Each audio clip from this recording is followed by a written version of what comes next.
get our Facebook live stream going.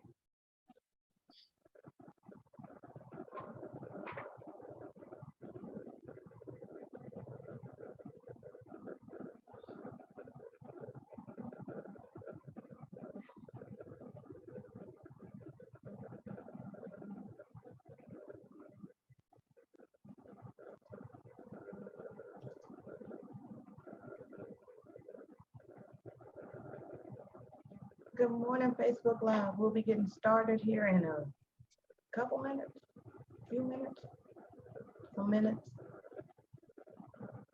Okay, like 2 minutes. We'll be getting started in 2 minutes.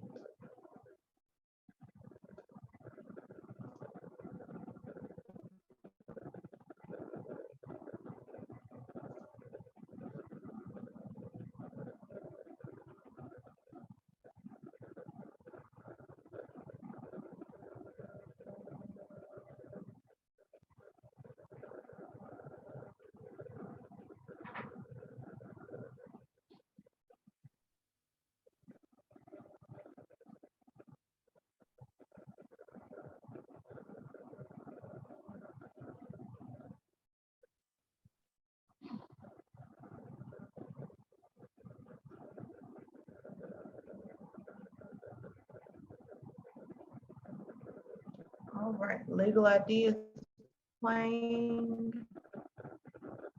And then we'll have our show intro. So we're looking at roughly 1 minute before we get started.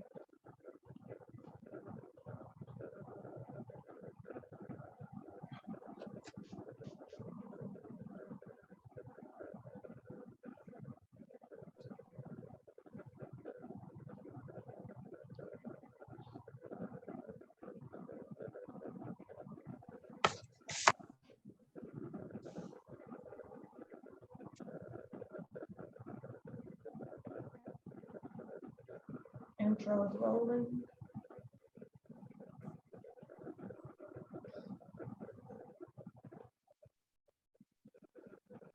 Should have brought my jacket in. Are you cold every single day, Allie? Pretty much, yes. I'm a very cold-natured person. Yeah, me too. 5 seconds.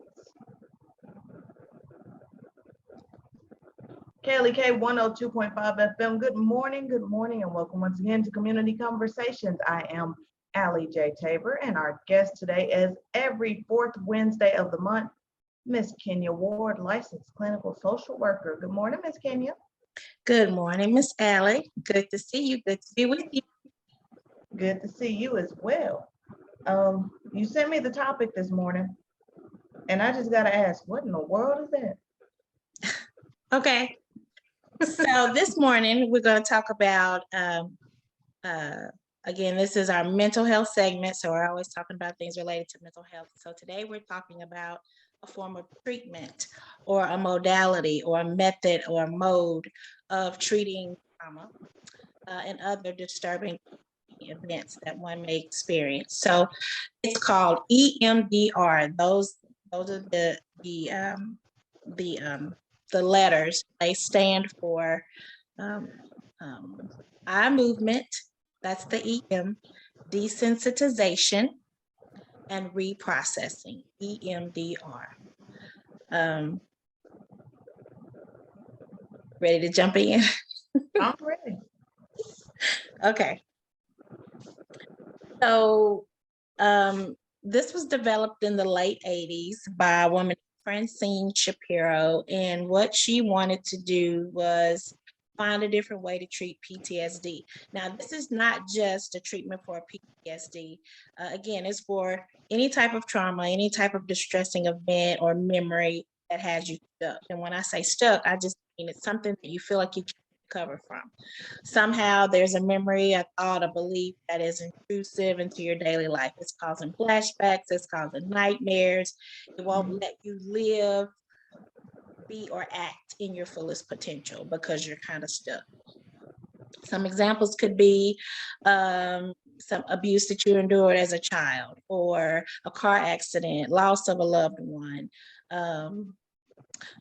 issues with body image, issues with addiction, anything that kind of just has you stuck.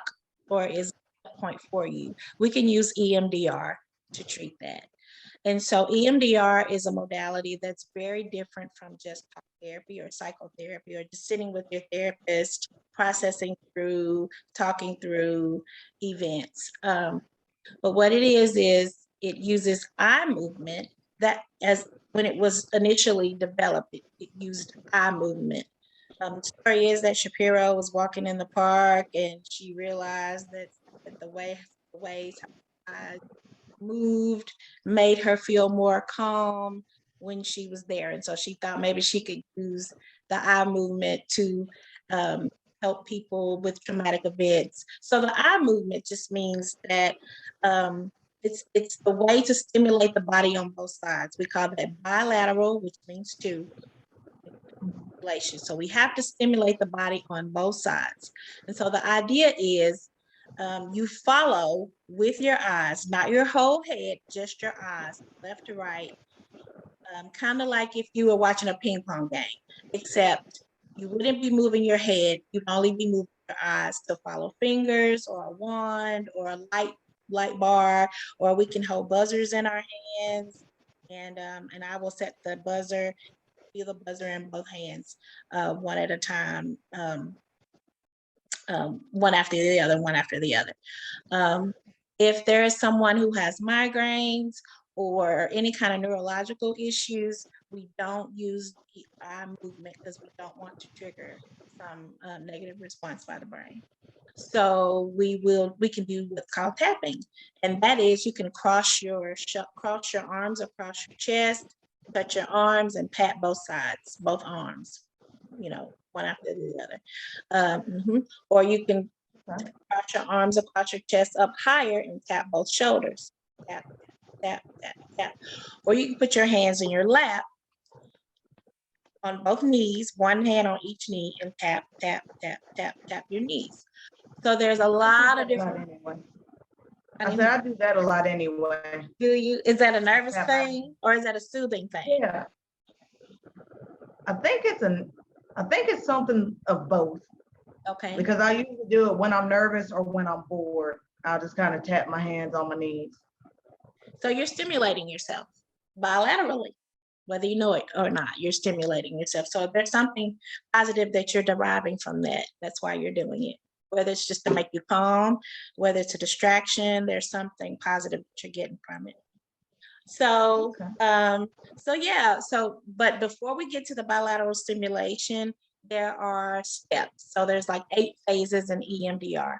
And how it begins is you're building rapport with your therapist. Say you have a new therapist. You probably really want to get to know your therapist, build rapport, establish good engagement with your therapist before you do EMDR, because EMDR is very emotionally intensive for most.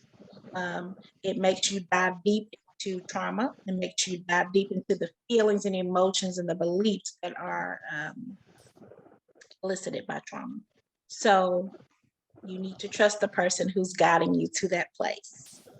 So you've built rapport with your therapist, you trust your therapist gives you this information about EMDR, what it is, like I'm doing now, telling you what it is. You're going to establish a treatment plan. That's the first phase. It's called treatment planning. It's called treatment planning. And that's where you're going to list your traumatic events if you haven't done that already. So if you're an established client with your therapist, you have probably listed many of your traumatic events, but you're going to categorize them. So whether you've already listed them or this is a new therapist and you're getting ready to list them, you're going to list them. The things, the trauma that's happened to you that's affecting your life, that may be causing you nightmares, that you haven't recovered from, those are the things you're going to categorize. And when I say categorize, I mean in order of how disturbing they are to you in your daily life. Okay, so that's the treatment planning. And then the second phase is preparation. And we prep by creating some spaces. So I'm going to ask you to build a container, a proverbial container in your head, and you're going to build it with whatever you want to build it with. It needs to be strongly constructed. Whatever color, whatever material, you put whatever you want to put inside of it, and I'll take you to that safe place if you become distressed while we're your traumatic events. Okay. You're also going to think of an actual place you could go to, or that you've been to, or that you a place you'd like to go to. Most people say the beach. And then, they'll describe the beach, the sand, the smells, the color of the water, the person that they're with, just everything that's happening at that time while they're at the beach that makes them calm or that soothes them. Because we want to have some tools that we can go to if the client becomes emotionally flooded or distressed. Okay, so that's to help them calm down. All right, and then we're also going to talk about side effects. Up to 72 hours after we do EMDR, your brain can continue to process thoughts and memories. Your sleep patterns can change. Sometimes if you're a person who dreams a lot, you might not dream for a couple of nights because your brain is still working and processing. Sometimes you'll feel worse before you feel better, but it is worth it. This is a modality that is proven to work faster than talk therapy, sometimes 80 to 90% faster than talk therapy. Now, I am 100% a proponent of talk therapy, 100%. I am also 100% a proponent of EMDR because they both work. I just believe in tailoring the modality, the treatment, the intervention to the client, meeting them where they are. But it is proven that EMDR just works faster because it takes you right to the source of what's bothering you, and it lets you tackle it. And so the way that it works is the bilateral stimulation, tapping both sides, is what you'll start to do once you pull up the memory that you want to process through. So say, for instance, the memory is when I was 7, I almost drowned. So I could never be in water again. That could be your negative, or be in water again. So I chose one that's kind of a low end, as opposed to you saw a loved one killed or something. So, there may be those really intense, very disturbing, deeply traumatic events that you need to process, but you might want to start with something, maybe low hanging fruit, something that's a little bit less disturbing, to kind of get your brain used to it and to try to help you learn how to regulate your emotions with something that's not so intense. So that's one thing that we can do. But moving into phase 3, that's when we're going to see what your core beliefs are about yourself. So just say there's a body image issue, and you say that I'm not attractive and I will never find a husband or a wife because I am unattractive. And because that is a disturbing belief for you, you probably have developed some core beliefs about yourself. I'm unlovable, I'm unwanted, I'm ugly, things like that. So I'm going to ask you to pull up how it feels. Let that sit in your body. I'm going to ask you first. I'm going to help you relax with some techniques, and that just gets you ready to go into the EMDR phases. So I'm going to ask you to pull up that thought. You're going to pull up that thought. I'm going to ask you numbers, like on a scale of 1 to 10. How disturbing is that thought? On a scale of 1 to 7, how true does it feel that you're unlovable? And we're going to process. You tell me what you're thinking and what you're feeling, and you say, okay, I pulled it up. I'm going to say, okay, let's go with that. When I say go with that, that means it's time to tap, or it's time to move your eyes left to right like a ping pong.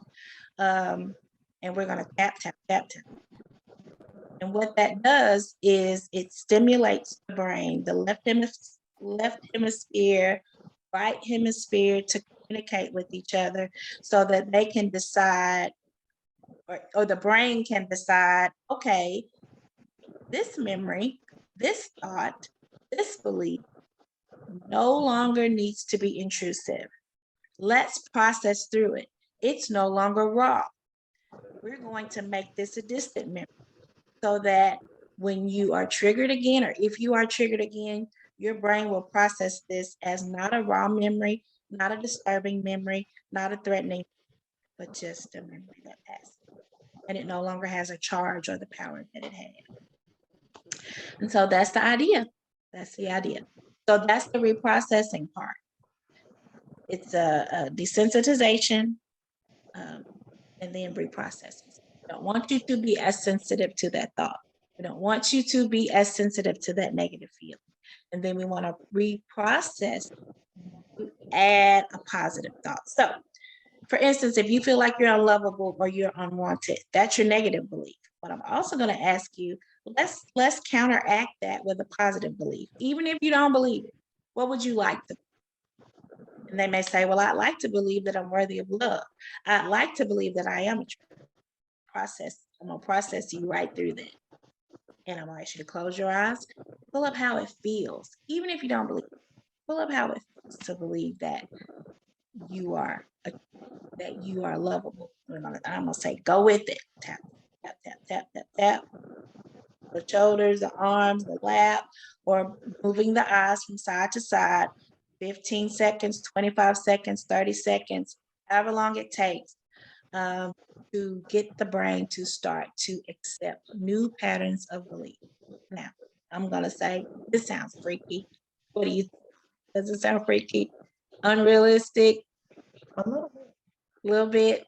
A little bit.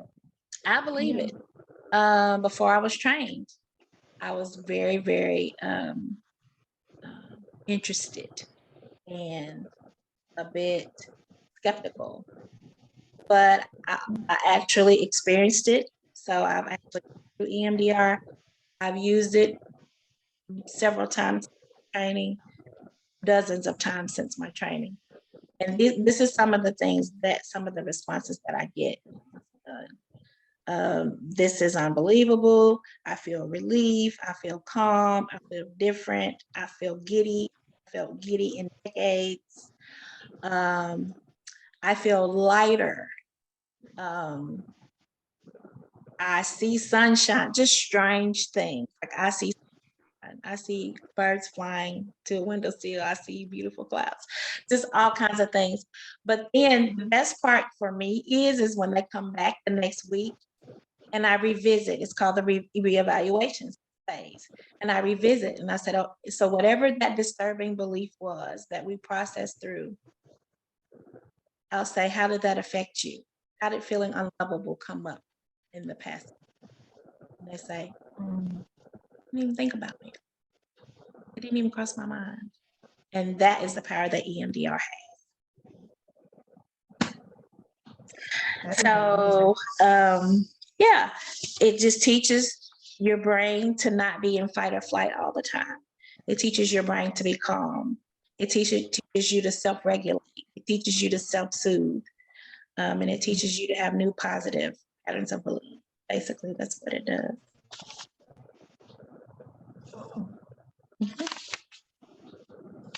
And I had never heard of it before you messaged this morning telling us the topic, and I was like, okay, is that a condition? It's a form of treatment.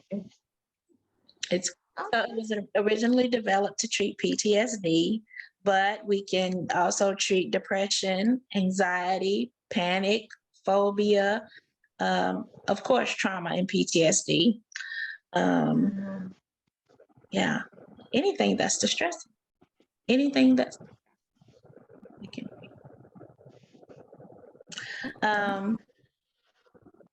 Has a lot of benefits. Some of the benefits that I haven't already spoken about. Well, I did say decrease or eliminate distressing symptoms. That's the biggest expectation that clients have, is that these thoughts will no longer be intrusive and stop from having a quality of life, certain quality of life.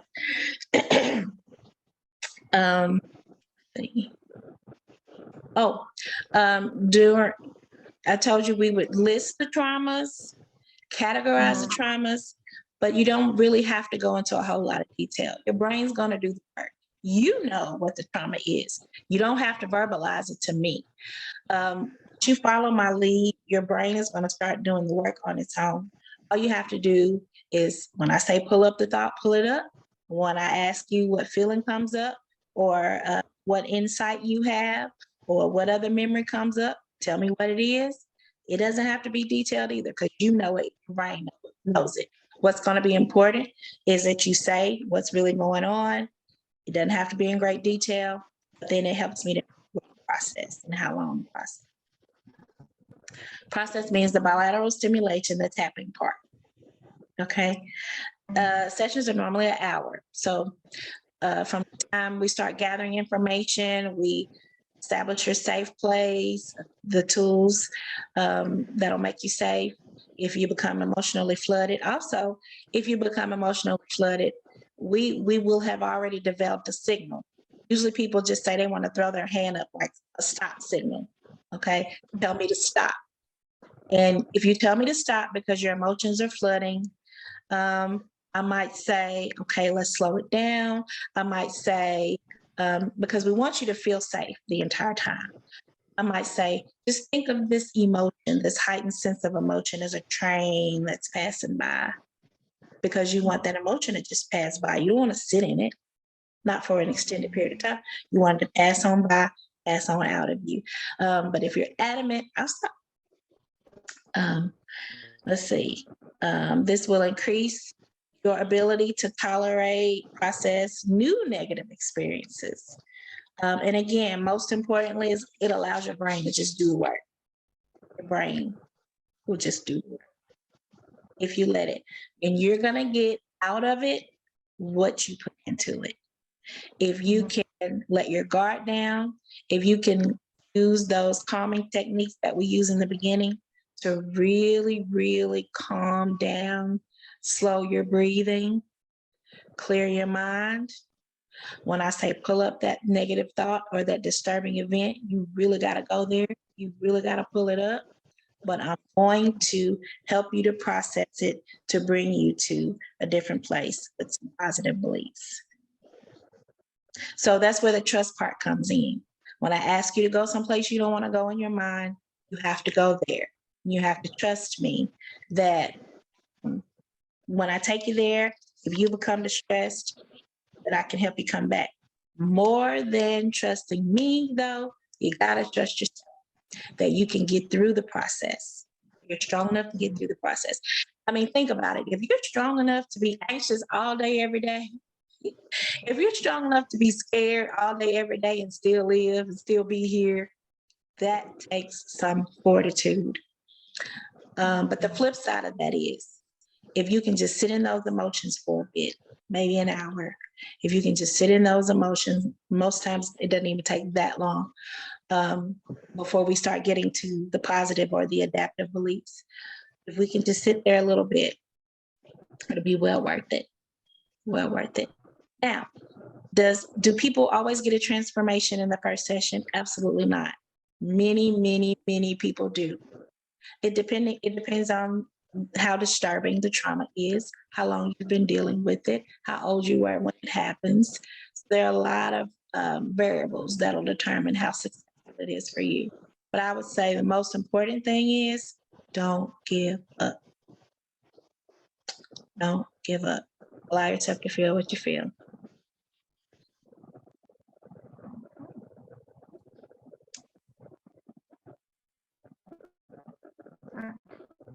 About how many times have you done this? Well, let's see. This particular treatment? About 25 sessions I've done. So I was recently trained. May, I went to Birmingham for 3 days. June, I went back for the portion for 3 days. Then you have to get supervision from a coach for 10 hours.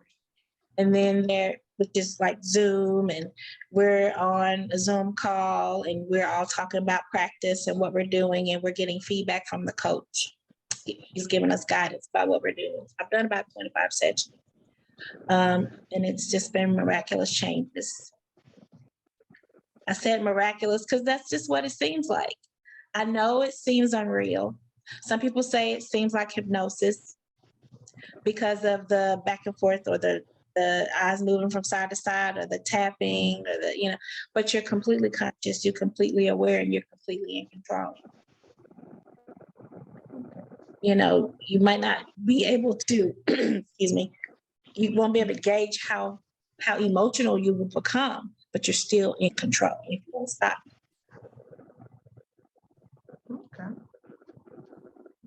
So for any skeptics, I would say if you have built rapport, good trust relationship with your therapist, and if your therapist is EMDR trained or certified, then you can try it.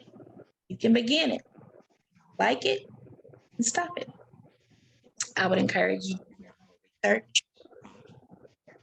Your therapist can give you good psychoeducation, on the modality itself. But a lot of clients, just like with medical things, they want to go to Google and do some research. There is absolutely nothing wrong with that. You can empower yourself with information first. You can come back the next session with questions and start it when you're ready to start it. So consistency is going to be the key. Trusting the professional is going to be the key. Trusting yourself through the process